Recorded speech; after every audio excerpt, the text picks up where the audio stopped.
হাই friend, আজি আমাৰ বিশেষ দিনটোৰ শেষত যিসকলে আমাক শুভেচ্ছা বাণীৰে আমাক হৃদয় স্পৰ্শ কৰি গ'ল, সেই সকলোলৈকে মোৰ আন্তৰিক ধন্যবাদ জ্ঞাপন কৰিছোঁ। মানুহজন যিহেতু কৰ্মসূত্ৰে বাহিৰত থাকে, গতিকে আমি বন্ধ দিন পায়ো একো আয়োজন কৰিব নোৱাৰিলোঁ এইবাৰ।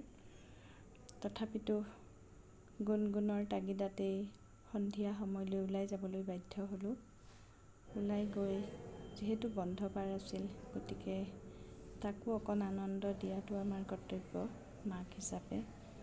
মই লগত থাকোঁ যিহেতু, গতিকে তাক লৈয়ে খ্ৰীষ্টান বস্তিত থকা এখন ৰেষ্টুৰেণ্টত তাৰ মন পচন্দৰ যি খায় তাকে খুৱাবৰ বাবে ওলাই গ'লোঁ।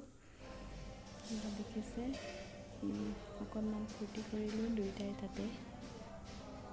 গতিকে সকলোলৈকে পুনৰবাৰ আকৌ আন্তৰিক ধন্যবাদ জ্ঞাপন কৰিছোঁ। Thank U.